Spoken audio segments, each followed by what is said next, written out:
歡迎嚟到聖經概要課程第3課出埃及記自由嘅故事。我鍾意去野外探險，親近大自然，呼吸新鮮空氣，我覺得好自由自在。你呢？咩事會令你覺得自由？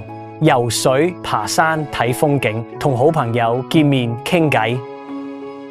但事實上，我哋喺日常生活裏面會受到好多限制，例如時間上嘅限制，銀行存款唔夠，或者要滿足其他人嘅期望，亦可能係自己嘅壞習慣或者慾望限制咗我哋。喺呢堂課裏面，我哋將會透過出埃及呢個氣勢磅礴嘅故事嚟探討自由嘅真諦。自由唔單止係唔受外在嘅約束，更係由內到外嘅釋放，而且學識點樣用最好嘅方式善用上帝所賜嘅自由。喺上一堂課，我哋睇到上帝點樣創造咗一個美好嘅世界，仲記得生命樹嗎？然後呢個世界出咗差錯，跟住上帝呼召亞伯拉罕同佢嘅家族，而且應許通過呢個家族為萬民帶嚟盼望。但故事出現咗波折，因為上帝嘅子民喺埃及淪為奴隸。希望你已經通過每日讀經，認識咗今日嘅幾位主角，包括摩西同約書亞。故事一波三折，但係要繼續睇落去，你會驚訝咁發現嗰啲故事同我哋息息相關。我哋開始啦。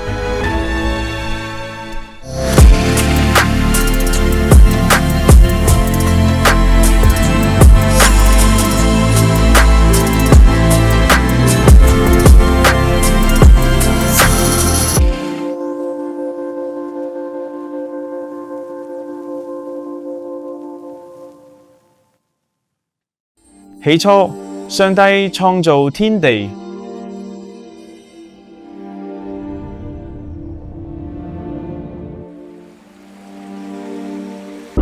上帝看住一切所造的，都甚好。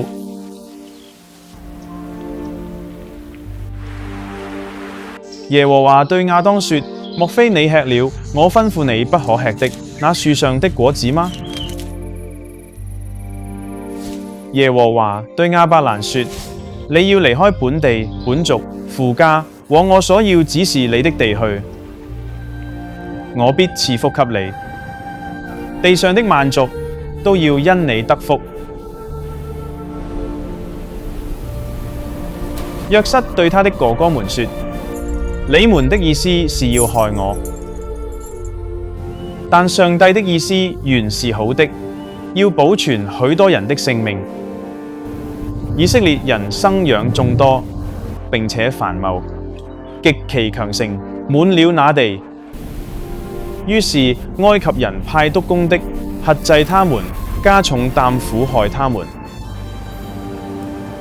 摩西對法老說：耶和華以色列的上帝這樣說：容我的百姓去。以色列人舉目看見埃及人趕來，就甚懼怕。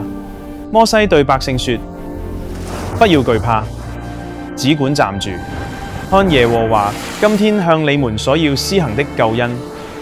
以色列人下海中走乾地。當日耶和華這樣拯救以色列人，脫離埃及人的手。喺創世記嘅結尾，亞伯拉罕嘅後裔，即係以色列人，已經住喺埃及。接住落嚟係出埃及記，記載咗400年之後，上帝嘅子民遇到好大嘅困難。以色列人因做苦工就嘆息哀求，上帝聽見他們的哀聲，就紀念他與亞伯拉罕、以撒、雅各所立的約。你有冇注意到，當以色列人以為冇人理佢哋有幾慘嘅時候，上帝其實已經聽到而且紀念佢哋。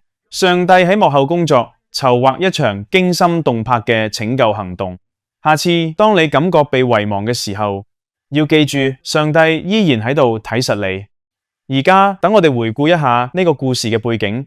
以色列人嘅數目大大增加，令法老將佢哋視為一種威脅。佢下令殺死以色列人嘅所有男嬰。但係一位勇敢嘅媽媽將佢嘅細路收埋喺一個箱入面，放喺尼羅河邊嘅蘆葦堆中間。值得注意嘅係，出埃及記中嘅箱同創世記中嘅方舟係同一個希伯來詞。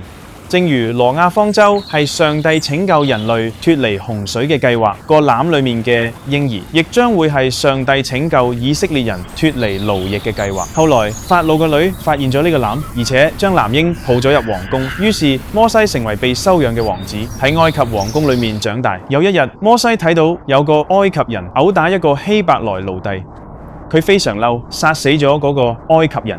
呢件事好快就傳開咗，摩西冇辦法唔逃亡，穿越曠野去到米甸，佢成為咗一個生活喺荒山野嶺嘅無名小卒。但請記住，聖經中嘅上帝往往會使用無名小卒。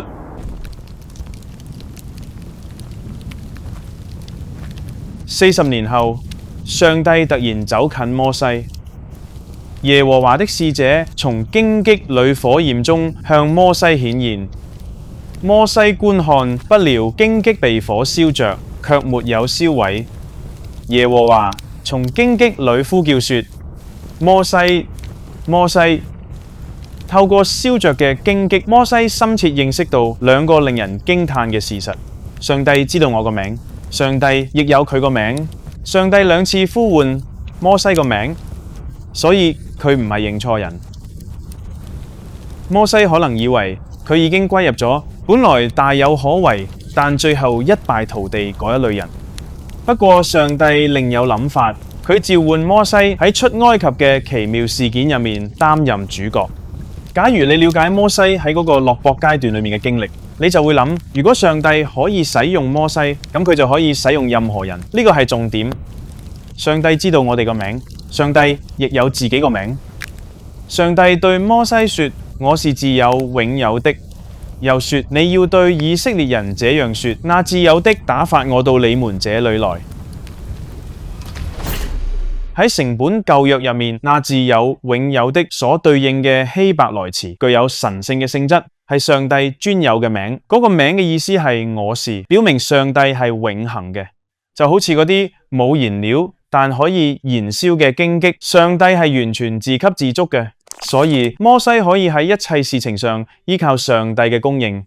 我哋亦可以咁樣做。重點唔係我哋係邊個，而係上帝係邊個。佢係嗰位偉大嘅自有永有者。經歷過燃燒的荊棘後，摩西回到埃及，和哥哥亞倫一起向法老宣告：容我的百姓去。但法老嘅心非常剛硬，上帝於是向埃及地降下10災，包括將尼羅河嘅水變成血、蛙災、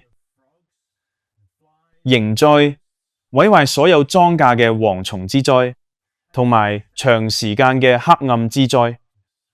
呢啲災禍並唔係隨意嘅破壞行為。埃及人將尼羅河同太陽當作神明嚟膜拜，所以呢啲災禍表明以色列嘅上帝，偉大嘅自有永有者，先係獨一嘅真神。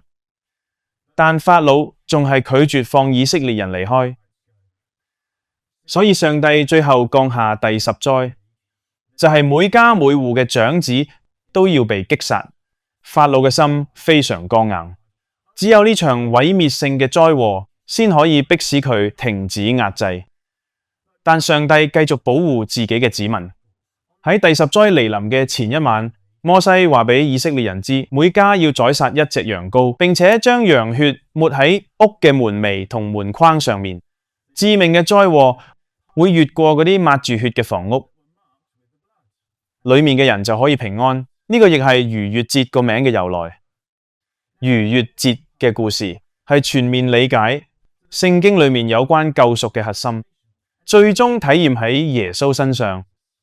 我哋嚟聽聽一位專家詳細講解逾越節嘅筵席。3000幾年嚟，猶太人一直都慶祝逾越節，佢哋同屋企人、朋友聚埋一齊，食一餐特別嘅筵席，紀念上帝點樣拯救佢哋脫離埃及嘅奴役。如果有猶太朋友邀請你參加佢屋企嘅逾越節筵席，我強烈建議你千祈唔好錯過機會。呢個係真正嘅榮幸，喺第一個逾越節嘅晚上，每個家庭要拎一隻羊羔宰殺，然後烤熟，呢個係烤羊肉。佢哋用羊羔嘅血抹喺門上做記號。當上帝嘅審判臨到埃及人嘅時候，羔羊嘅血保護咗以色列人，佢哋一定要留喺屋入邊接受嗰啲血嘅保護。佢哋仲要食苦菜，提醒佢哋喺埃及為奴嘅痛苦。佢哋仲要食無酵餅，因為冇時間等麵團發起嚟。逾越節筵席仲有一個特點，就係佢哋食嘅時候要準備好離開，行李咧都已經打包好，手上攞住杖，因為第二日佢哋就要離開埃及，第二日佢哋就得到自由啦。世世代代嘅猶太人都慶祝逾越節，食呢一餐筵席，佢哋回想過去發生嘅事情，紀念同回憶當中嘅事，講述呢個故事。佢哋會唱特別嘅詩歌。隨住時間過去，逾越節筵席加入咗唔同嘅傳統，佢哋會使用一種特殊嘅筵席餐盤，盤上邊放咗唔同嘅食物，有綠葉青菜代表用嚟做賊嘅牛膝草。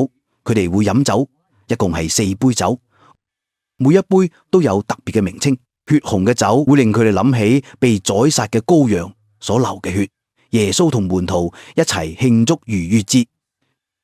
佢喺被釘死嘅前一日食逾越節嘅筵席，呢個本應係一場派對，因為逾越節本應係一場慶祝派對。但佢語氣鄭重咁話，其中一個門徒將要出賣佢。實際上，佢做咗一件之前從未做過嘅事。佢攞起一塊餅，掰開，話呢個係我嘅身體，為你哋寫嘅。飯後，佢攞起杯嚟，逾越節筵席中嘅第3杯，佢話呢個係我嘅血，為你哋同多人流出嚟，使罪得赦。保羅話耶穌就係我哋逾越節嘅羔羊，佢將兩者進行咗比較。喺埃及，羔羊被宰殺，因着嗰隻羔羊嘅獻祭，百姓獲得咗自由。照樣因着耶穌即係上帝嘅羔羊犧牲咗，我哋獲得咗自由。我哋為呢件事讚美佢，期待佢嘅再嚟。哈利路亞。第10災之後，法老終於屈服咗，於是以色列人匆忙收拾離開埃及。但係呢個有關自由嘅故事仲有一個轉折，法老改變咗主意。暴君往往係咁樣嘅，佢哋一旦失去掌控權，就會非常嬲，想要重新操控。法老嘅軍隊喺曠野追趕以色列人，喺紅海岸邊將佢哋逼入絕境。摩西對以色列人話：不要懼怕，只管站住，看耶和華今天向你們所要施行的救恩。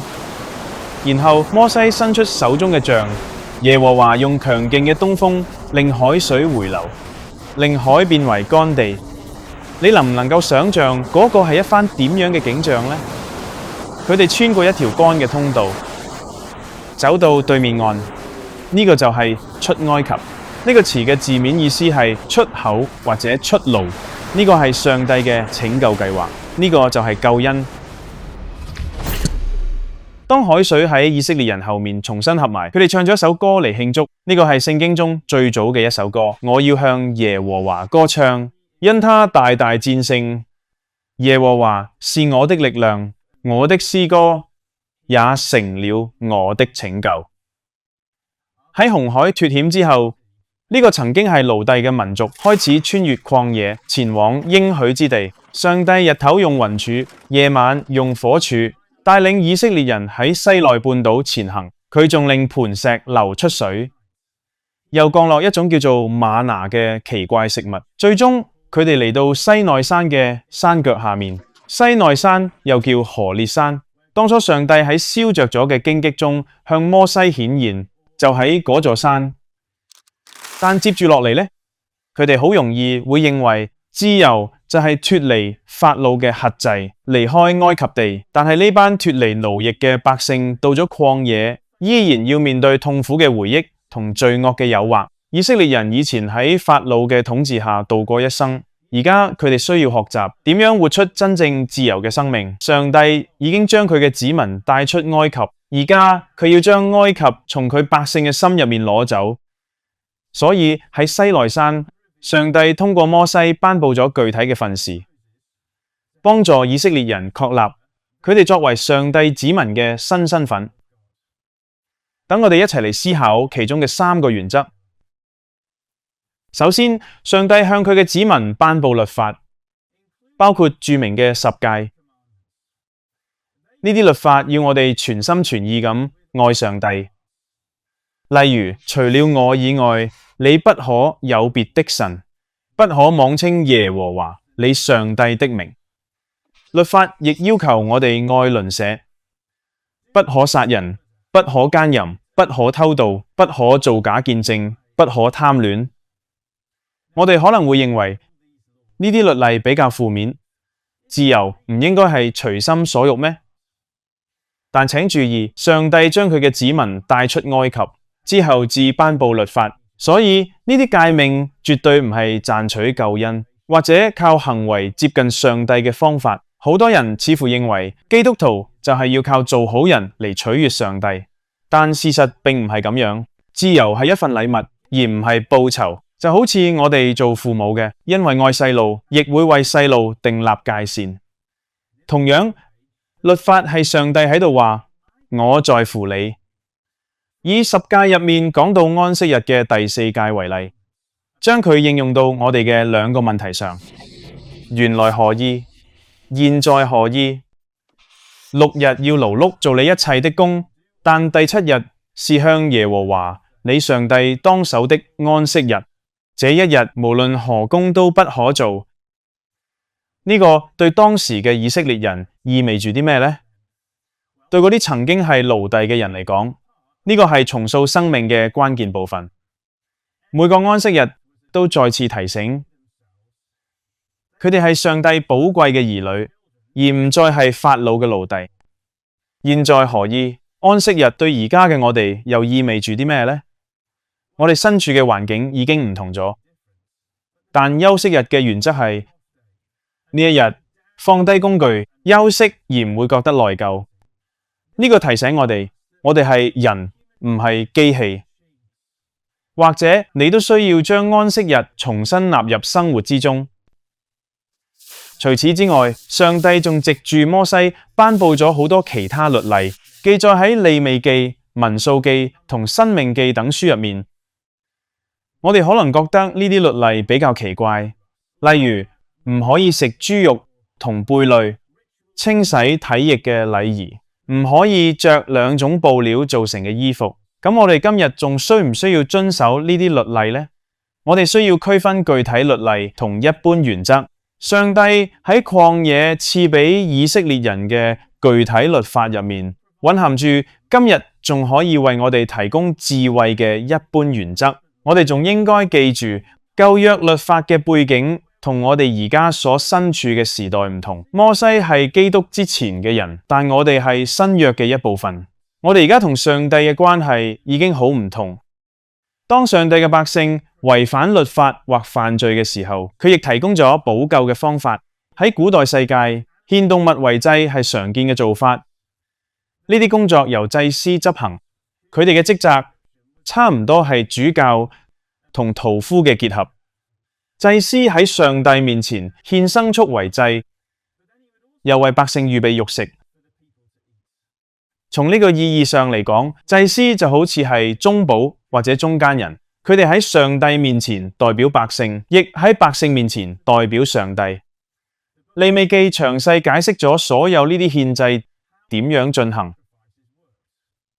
呢啲獻祭嘅最高峰就喺1年1度嘅贖罪日，大祭司拎2隻冇瑕疵嘅小山羊，將其中1隻獻上為祭，將羊血灑喺百姓身上。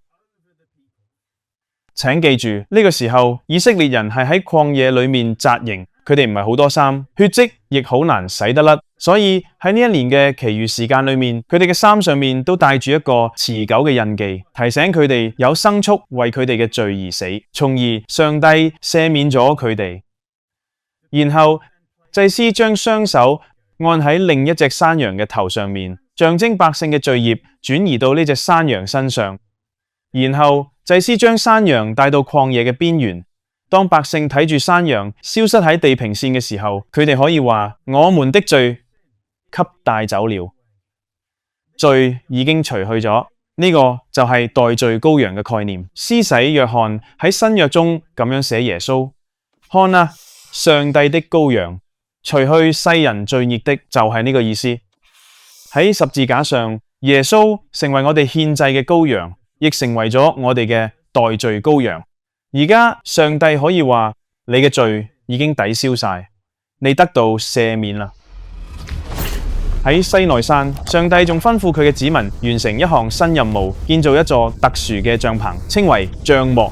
請記住，呢個時候嘅以色列人係游牧民族，大家都住喺帳篷入面，所以帳幕就好似係上帝嘅帳篷，上帝同佢哋住埋一齊。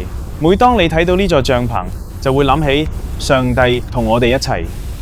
當然，上帝嘅帳篷有啲唔同。喺帷幔圍起嘅院子裏面有一個燔祭壇，祭司喺上面獻祭。院子裏面仲有一座內帳，就好似係上帝私人嘅房。喺呢度，創造主同佢嘅子民同在。你注意到呢啲象徵，帳幕嘅設計就好似一座小型伊甸園。記得創世記開頭嘅嗰座天堂花園，帳幕嘅門向住東方，指向伊甸園。守護伊甸園入口嘅天使基路伯，而家再次出現喺內帳裏面。佢哋喺約櫃嘅兩邊。約櫃係一個神聖嘅盒，裏面放住十誡法版。金燈台亦象徵住伊甸園中嘅生命樹。帳幕嘅一啲物件上亦有水果嘅圖案。呢一切有咩意義呢？喺埃及嘅時候，上帝子民嘅人權被剝奪咗，佢哋就好似係為法老做磚嘅機器。但而家佢哋恢復尊貴，賦予咗神聖嘅使命，就係為全能嘅上帝建造居所，成為呢個迷失方向嘅世界裏面嘅一處聖地。以色列人建好上帝嘅帳幕之後，有特別嘅雲彩降落，耶和華嘅榮耀充滿咗帳幕。而家帳幕直接咁提醒百姓，世界本應該充滿上帝嘅榮耀同美麗。帳幕係一個象徵，指向一個充滿希望嘅未來。總有一日，上帝會令呢個世界再次完美。與此同時，我哋亦都有自己嘅角色。嗰位自有永有者唔單止呼召咗摩西，亦呼召我哋起身反抗現代嘅法老，為受壓迫嘅人帶來自由，就好似古以色列人藉住血得以贖罪。我哋亦係因為耶穌嘅血而得拯救，從而可以同上帝同工，一步一步為呢個墮落嘅世界帶嚟盼望。哇！呢個旅程實在太奇妙啦！以色列人逃離埃及，穿越紅海，自由嘅滋味，高山低谷，驚慌失措，同埋到達對面岸嗰份喜悅同輕鬆。佢哋經歷咗情緒過山車，啱啊！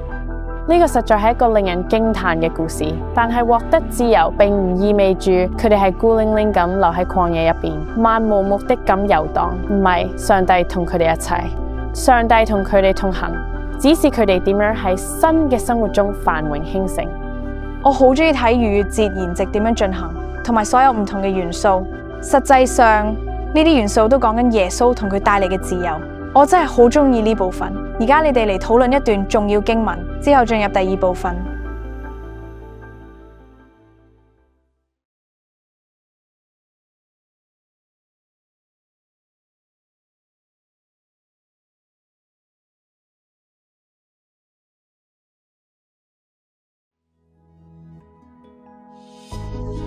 提醒大家，以色列人而家已經離開埃及，正喺前往應許之地嘅路上。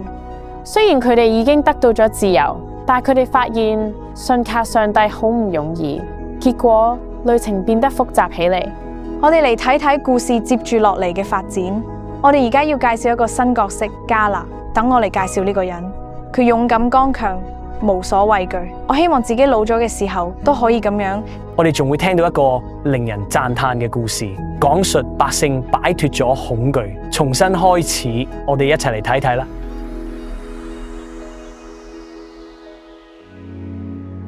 以色列人喺埃及做咗奴隸多年之後，終於擺脫咗壓迫，開始前往新家園嘅旅程。喺新家園嘅邊緣，耶和華指示摩西，從每個支派挑選一位首領，越過邊界去窺探迦南地。迦勒、約書亞同其他探子返嚟後，佢哋嘅報告令人又開心又擔心。呢片土地有豐富嘅出產，但城邑嘅守衛好似巨人咁強壯，百姓開始好驚。但約書亞同迦勒大聲講：我哋所探索嘅呢塊地非常美好，不要怕那地的居民，因為他們是我們的食物。蔭庇他們的已經離開他們，有耶和華與我們同在，不要怕他們。但係以色列人唔肯向前行，佢哋好驚，於是上帝俾佢哋退返去曠野。要到好耐之後，佢哋先可以返到呢度。40年後，佢哋再次返到應許之地嘅邊緣。呢個時候，摩西已經年紀好大，佢發表咗幾篇告別演說。佢對百姓話：你們當剛強壯膽，因為耶和華你的上帝和你同去。約書亞接替摩西，率領百姓渡過約旦河，進入迦南地。終於，迦勒、約書亞同所有百姓喺應許之地定居落嚟，嗰度成為佢哋嘅家園。以色列人喺西奈山紮營1年之後，終於啟程前往應許之地。請注意呢度嘅對稱，呢片土地就係幾百年前上帝應許賜俾亞伯拉罕同撒拉嘅土地，但係本來淨係需要2個星期嘅旅程。最終竟然用咗40年嘅時間。喺應許之地嘅邊緣，摩西差派咗12個探子去窺探嗰片土地。佢哋帶咗大串嘅葡萄返嚟，表明呢片土地嘅肥沃幾乎就好似一座新嘅伊甸園。但佢哋亦報告咗巨大嘅挑戰。嗰片土地上嘅迦南人都係勇猛嘅戰士，佢哋嘅城邑都有重兵把守。呢個聽起嚟唔係同我哋嘅生活類似咩？充滿機遇同威脅，有大串嘅葡萄，亦有大隻嘅巨人。關鍵在於我哋點樣回應。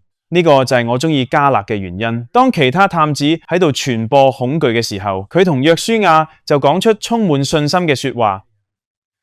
但請注意，迦勒冇逃避現實，亦冇扮到巨人唔存在咁。信心同恐懼之間嘅區別喺邊度呢？10個探子忘記咗上帝，佢哋將上帝排除喺外面，呢個就係恐懼帶嚟嘅結果。恐懼令我哋被生活中嘅挑戰壓到唞唔到氣。聽到10個探子嘅信息後，以色列人嚇到好驚，佢哋甚至喺度考慮返埃及。你可以相信嗎？喺經歷咗呢啲一切之後，佢哋竟然仲想走回頭路，我哋仲要浪費幾多時間同精力喺擔憂上面呢？恐懼會搶走我哋嘅自由，將我哋困喺曠野之中。所以為咗戰勝生活中嘅挑戰，我哋需要俾上帝重新返到我哋嘅生活之中。我中意迦勒嘅講法，耶和華與我們同在。我哋當然亦可以咁樣講。遺憾嘅係，恐懼確實佔咗上風，以色列人折返返去喺曠野裏面流浪，但喺40年之後，下一代人又嚟到應許之地嘅邊緣。雖然迦勒嗰時已經成85歲，但佢依然對嗰位自有永有者充滿信心，並且準備好踏出信心嘅一步。於是呢位勇敢嘅老人挑戰巨人，對住多汁美味嘅提子開餐。你而家面對緊邊啲巨人？覺得驚係正常嘅，但我哋唔好將上帝排除喺外面，慌慌張張咁擰轉身逃走。我發現背誦經文好有幫助。當我覺得有啲焦慮嘅時候，就用真理嚟提醒自己。呢度有一節經文，你可以試下背咗佢。你當剛強壯膽，不要懼怕，也不要驚惶，因為你無論往哪裏去，耶和華你的上帝必與你同在。最後，下一代以色列人渡過咗約旦河，進入咗應許之地。佢哋由摩西嘅繼任者約書亞率領。你可以喺約書亞記裏面讀到更多關於佢嘅故事。希伯來語入面嘅約書亞同耶穌係同一個名，呢兩個名嘅意思都係耶和華拯救，所以耶穌就係我哋嘅約書亞，帶領我哋進入自由。當我哋退後一步，睇晒成個畫面嘅時候，成個出埃及嘅故事其實係預表耶穌，佢係我哋嘅獻祭羔羊，拯救我哋脫離罪嘅權勢，佢係生命嘅糧，支撐住我哋走過曠野，佢就係通往應許之地嘅道路。有一日我哋會渡過嗰條河，我哋會死亡，但耶穌應許話佢會喺河嘅對面岸歡迎我哋返屋企。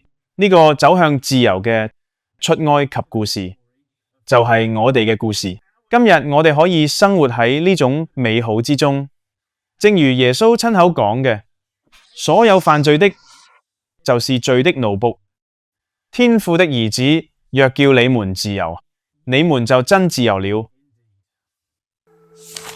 我細個嘅時候真係無法無天，生活一塌糊塗。大約14歲左右，我開始醉酒同吸毒。當時我完全唔知呢啲上癮行為會將我帶到咩地步。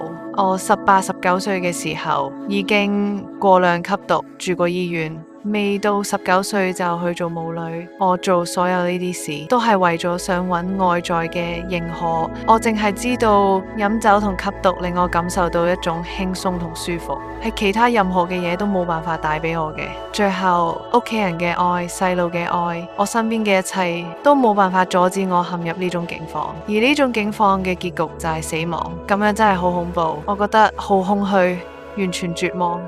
呢啲說話真實咁概括咗我喺認識耶穌之前嘅狀態。